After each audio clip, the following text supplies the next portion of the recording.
Shama harka fuune kabajamtootaa fi jaalatamtoota keenya. Waraanni Faannoo Fiinxaleeyyii Amaaraa yeroo ammaa kana naannoo Oromiyaa seenanii naannoo Oromiyaa shororkeessaa akka jirantu dhaga'amaatiin jira.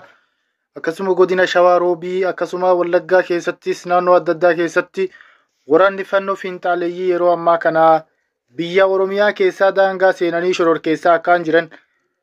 Isaan kunniin humna jabeeffatanii Oromiyaa keessatti hidda jabeeffatanii isaan saba isaaniiti kan Oromiyaa keessa jiruun deeggaramanii qabeenya isaaniitiin deeggaramanii akkasuma qabeenya Oromiyaa keessa jiru saamaatiin uummata keenya nagaa irratti shororkeessummaa banaa akka jirantu dhaga'amaatiin jira.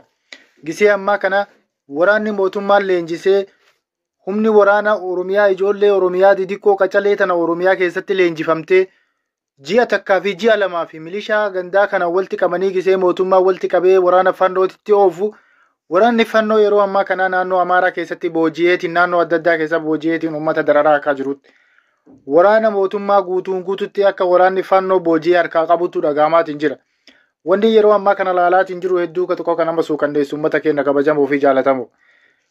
Waraanni Fiinxaleeyyii Amaaraa yeroo ammaa kana uummata keenyarra shororkeessummaa banaatiin jirti. Uummata keenya miidhaa adda addaa irratti dararaatiin jirti. Uummata keenya saamaatiin jirti. Daangaa keenya saamaatiin jirti, sarbaatiin jirti, mirga keenya nu dhiibaatiin jirti. Uummatni Oromoo gartee waan kana callisee taa'ee ofirraa laaluu hin qabu. Mootummaa irratti taa'ee ofirraa laaluu hin qabu.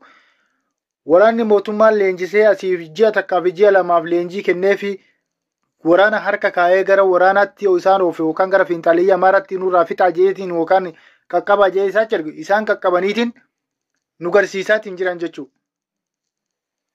Ijoollee qacalee ijoollee waraana hin beekne ijoollee loliinsa gartee hanaaxummaa lolaa hin beekne ijoollee gartee takkaa waraana deemtee hin beekne ji'a takkaa fi ji'a lamatti leenjii fudhatanii gara waraanaatti oofuun uummata sanii yaaduudhamoo waraana saniif yaaduudhamoo uummata waraanni sun akka booji'amu yaaduudhaaf. Garuu waraanuu dhiifteeti ijoolleen booji'amtee akka jirtu waraana Faannoo Fiinxaleeyyii Amaaraa harka galteetiin jirti jechuudha. Ijoollee Oromoo qacalee tanniin ijoollee Oromoo ijoollee karaa irraa guuranii walitti qabanii uummata mootummaa walitti qabee waraanaatti oofee ji'a takkaa fi lama leenjii kennee fi gara waraanaatti oofuun waraana san qabsiisee ijoollee san fichisiisuu yoo taate malee wanni isaan faayidaa takkallee wanni jira. Waraanni Fiinxaleeyyii Amaaraa uummata gartee waraanaan irra guddatee irra gaddalatee guddate uummata waraana qawwee isaanii guutuu harkaa qabu jechuudha. Kanaafuu uummata keenya irratti waraana banaa jiran. Uummata keenya irratti saamaa jiran uummata keenya booji'anii jiran waraana keenya kan mootummaatis guutuun guututti booji'anii harkaa qaban jechuudha. Yeroo ammaa kana hamilee argatanii naannoo adda addaatiin socho'aatiin jiran jechuudha. Uummata keenya irratti waraana banaatiin jiran daangaa keenya sarbaatiin jiran daangaa Oromiyaa seenanii uummata keenya nagaa irratti qabeenyaa keenyaa fi sarbama gartee uummata nagaa kana fixaatiin jiran jechuudha. Qabeenya loonii yookaan qabeenya adda addaa kana guutuun guututti akka jiran saamaatiin jiran. Naannoo akkas gartee gara Shawaa Roobii akkasuma Wallaggaa keessatti naannoo adda addaa keessatti Oromiyaa keessa seenanii shororkeessummaa irratti banaatiin jiran jechuudha uummata keenya kabajamoo. Uummata keenya ofirraa qolachuudhaa fi uummata kana ofirraa qolachuudhaaf uummata kana ofirraa dhoowwuudhaaf tokkummaa keenyaan sochoonee tokkummaa keenyaan kaanee uummata kana ofirraa baasuu qabna jechuudha. Uummati Amaaraa uummati Fiinxaleeyyii Oromiyaa keessa jiru jechuun isaan deeggaran isaaniin hoogganaman jechuudha. Garuu Oromiyaa keessa taa'anii gisee isaan shororkummaa yookaan waraana sirra bananii waraana sirra labsanii saamaatiin jiran kana keessatti akkamitti Oromiyaan calliftee teetti akkamitti calliftee Oromiyaan Amaaraa wajjiitti martee Oromiyaa keessa teessi ka jedhu gaafii nutti ta'ee jira jechuudha. Kanaafuu uummata kana wajjiin nagaan jiraachuu waan hin dandeenyeef uummanni kun daangaa keenya cabseetiin jira seera keenyas cabseetiin jira lafa teenyas saameetiin jira qabeenya keenyas saameetiin jira ofirraa dhoowwuu qabnaa. Tokkummaa keenyaan kaanee daangaa ilaa daangaatti uummata Amaaraa ofirraa kaasuu qabna jechuudha. Isaan wajjin jiraachuudhaaf hedduu takka nu rakkisaatiin jira. Hedduu takka gartee waliif laannee waliin nyaannee jennee osoo wajji taa'u jirru uummanni kun daangaa nutti dabree uummanni kun sarbaatiin jira jechuudha. Uummanni kun gartee hedduu takka kabajaa nu dhabaatiin jira jechuudha kabajamtootaa fi jaalatamtoota keenya. Kanaafuu uummata kana uummata Amaaraa kana daangaa keenya ofirraa kabachiifannaa isaanis gara daangaa isaaniitiin nurraa akka socho'an isiniin jecha osuma kun kanaan jiru kabajamtootaa fi jaalatamtoota keenya waraanni bilisummaa Oromoo ka waraana Anabaa jedhee of yaamu yeroo ammaa kana bosona keessa jiraataa hin jiru ka hooggana Jaalmarrootiin hoogganamu maal dalagutti jira maal hoogganutti jira maal buusutti jira maalirra ga'utti jira ka yeroo ammaa kana fiinxaaleeyyii Amaaraatu yookaan faannoo sanuu dhahee nurraa deebisuu hin dandeenye jechuudha.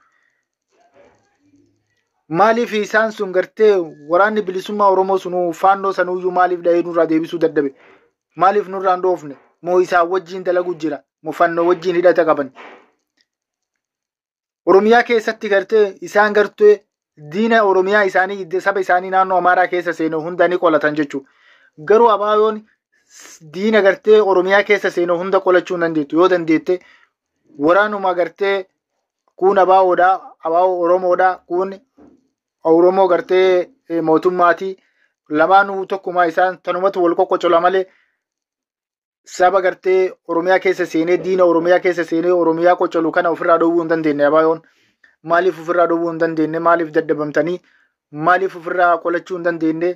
Maaliif ofirraa hoggar gartee tokkummaadhaan maaliif ofirraa dhowwuu hin dandeenye? Maaliif ofirraa hin deebisne? Isin nama faannooyyuu ofirraa deebisuu hin dandeenye. Wallagga keessatti argamtan. Wallagga keessatti argamtan. Abaawoon akkasuma faannoonis wallagguma keessatti hin argamtu. Daangaa Oromiyaa seentee saamatti hin jirtu. Shawaroobii seentee saamatti hin jirtu. Uummata keenya isin achi hin jirtanii? Daangaa irra hin jirtanii isin? Oromiyaa maaliif kabachiisuu dadhabdan? Maali isinitti jabaate moo isinirra irree qabdi? Moo ni dadhabdanii sodaatan? Kabajamtootaa fi jaalatamtoota keenya oduun kiyya kaarraa kee miira keessa nama galchu kana fakkaataa asumaan na hordofaa isiniin jechaa. Abaawoonis eegii qabsooftee turtee jirti garuu haa qabsooftu gaachana uummataati waan biraallee yoo darbee qabsoo keessa gartee bosona Oromiyaa keessaa isiin gisee gartee barooddoo hedduutu akka gaarii nama tura.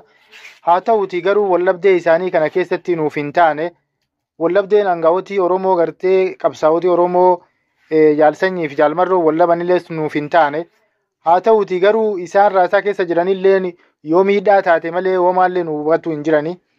Haa ta'uuti ammoo wanni nu miidhaa jiru yeroo ammaa kanatti waan biraa dadhabdee mootummaa kanallee waan biraa nurraa godhu yoo dadhabdee waan biraallee yoo dadhabde silaa abaawoon yeroo ammaa kana humna waraana faannoo fiinxaaleeyyii Amaara ta daangaa Oromiyaa ceetee Oromiyaa saamtee Oromiyaa cafaqaatiin jirtu ta gubaatiin jirtu ta najjeesaatiin jirtu yeroo ammaa kana keessatti daangaa Oromiyaa seentee cabsitee Shawaa Roobii haa ta'u bakka adda addaa ta'u Shawaa keessa bakka hedduu fudhatteetiin jirti. Naannoo hedduu fudhatteetiin jirti. Aana tokko isumaayyuu uf jala galfatteetiin jirti. Faannoon hedduu yeroo ammaa kana bashannantee gartee Oromiyaa keessaa akka feete ta'aatiin jirti jechuudha. Mootummaan kana dhahee nurraa deebisuu danda'eetiin jiru. Akka jiruun booji'aatiin jira ammas. Faannoon hidhattee guutuun guututti waraana mootummaatu booji'uu eegalte. Kanaafuu waraanni mootummaa ka ijoollee Oromoo gartee torbaan takkaaf yookaan ji'a takkaaf leenjifamee achi oofamu kuni muuxannoo waraanaa waan hin qabneef akkuma jirtuun booji'amtee qabamti jechuudha. Abaawoon warra waraana keessa gaddalatee gagguddatee naaxummaa waraanaa, siltii waraanaa, tooftaa waraanaa, beekumsa waraanaa akka hunda itti qabu faannoo takka dhahee nurraa achi deebisuu dadhabee abaawoon maaliif faannoo tanaa dhahee achi nurraa deebisu haga walitti gargaltee dubbii nyaattu hanga walitti gartee hangaawoti Oromoo jaalsanyii fi sanyii fi marroon walitti gargaltee haga walloltu yookaan haga wal dhabdu maaliif tanaayyuu achi nurraa faccisuu dadhabde? Maaliif kabajaa ofitti goosisuu dadhabde? Diinni achiinutti seenaatiin jiru, daanni achiinuu cabsaatiin jiru, achiin maaliif nurraa dhaheeftee deebisuu dadhabde jechuudha. Abaawoon mootummaa qofaa miti kan itti xiyyeeffatuu qabdu yeroo ammaa kanatti mootummaa callaa miti kan itti xiyyeeffatuu qabdus diina isiillee ofirraa beekuu qabdi. Amaarti sun abaawoo yoo agarte hedduu dhugaa dubbachuu fi dhiiga dhuguu feeti. Akkasuma isinillee gisee isii agartan silaa dhiiga dhuguu feetan. Kanaafuu maaliif kabajaa teessanis hin eeganne? Maaliif ofirraa deebisne? Maaliif diina keessan hin dhoowwanne ofirraa? Yeroo ammaa kana abaawoon hedduu babal'inaan naannoo adda addaa keessatti Oromiyaa keessatti argama. Daangaa adda addaa keessatti hedduu argama. Kanaafuu humna waraana fiinxaaleeyyii Amaaraa faannoo fiinjee of yaamu ka daangaa Oromiyaa cabsee seenee uummata keenya gubaa jiru, saamaatiin jiru, ka qalaatiin jiru, uummata keenya ajjeesaatiin jiru akkamitti haaloo bahuu dadhabdee abaawoon yeroo ammaa kana keessa naannoo takka keessa hojjiteetti. Abaawoon shanee wanni keessa ni jirti jechuudha. Shawaa keessa ni jirti. Shawaa Roobii akkasuma shawaa naannoo adda addaa keessatti argamti. Wallagga keessatti akkasuma argamti. Akkasuma Walloo keessattis argamti. Maaliif warra kana nurraa cafaqanii deebisuu dadhabannee abaawoon mootummaa qofaa miti kan itti xiyyeeffatuu qaban dhugaadha. mootummaanis isinirra duula gama kaan isaanillee gartee akkas haa jennuuti. Garuu uummata kana ofirraa deebisuun dirqama keessa waan daangaa keessan cabse Oromiyaa keessatti kabajaa ofitti godhuun keessan dirqama isinitti ta'a jechuudha. Isin warra hidhateetiin socho'aatiin jiru, warra hidhatee midhannoo guutuudhaan socho'aatiin jiru, beelaan socho'aa deebuun socho'aa isin haqaan socho'uu jirtan. Haa ta'u garuu haqa keessanillee dhabdan waan biraa dhabdanii uummata keessanii fi fiinxaaleeyyii uummata keessan fixaatiin jirtu. Haadha abbaa keessan daangaa ceegartee lafa teessan saamaatiin jirtu. Lafa abbaa keessanii lafa Oromoo fudhataatiin jirtu fiinxaaleeyyiin Amaaraa maaliif nurraa hin deebisne abaaboon ka jedhu dubbii keessa kagalchee har'a ilaalu ta'e. Kanaafuu kabajamtootaa fi jaalatamtoota qabsaa'ota Oromoo walti deebitanii wal nyaachuu dhiisaati, walti deebitanii walitti garagaltanii wal sassaaxiluu dhiisaati. Kabajaa uummata Oromootiif waan hundaafuu isin jaalannaa isin kabajna. Daangaa uummata Oromoo eegaa. Fiinxaaleeyyiin akka daangaa keenya ceetee nurraa hin fudhanne, akka nun ajjeefne, akka nun saamne ofirraa kabachiisaa, ofirraa sodaachisaa isin hin jennu. Kan itti xiyyeeffataatiin jirtan mootummaa qofaa miti. Mootummaa kana eegi dhalannee jaluma dukkaa'aatiin jirtan, waluma waraanaatiin jirtan hanga ammaa bilisummaas hin finne. Mootummaaleen isin hin finne, isinillee mootummaa hin finne, hin buusnellee garuu haa jennuuti. Daangaa gartee Oromiyaa akka eegdan maqaan abaa'oo jedhee daangaa gartee Oromiyaa keessa socho'ullee nu gaachena waan biraallee yoo dadhabne wanni takka isiniif jecha nurraa hin gorti. Kanaafuu daangaa Oromiyaa wanni isin eeysisu yoo taate waan biraallee yoo dadhabdan faannoo fiinxaaleeyyii tana nurraa faccisaa nurraa achi deebisaa isinin jedha. Kabajamtootaa fi jaalatamtoota keenya wanni nu miidhaatiin jirti, wanni daangaa nu cabsiteetiin jirti, wanni mootummaa callaa miti kan miidhaatiin jirtu gama biraatiin uummata keenya nagaa qofa fixaatiin jirti jechuudha. Isin kan mana baateef uummata nagaa fixuudha. Uummata nagaa saamuudha. Uummata nagaa ajjeesuudha. Uummatuma maqaa Oromoo himannaan guutuun guututti jechuudha. Isaan ammoo Oromiyaa keessa guutuun dhibbaan dhibbatti Oromiyaa keessa ciisaniiti isaan achi qallaban jechuudha. Oromiyaan kana of keessaa kaasuu hin dandeenye. Ittillee dubbii kaasuu hin jirtu. Kanaafuu uummanni yoo xiqqaate uummanni miliyoonni hagamii Oromiyaa keessa taa'ee fannoo achi deeggaree fannoo humna itti godhee faannoodhaan deeggarsaan fannoo bira dhaabbataatiin jira jechuudha.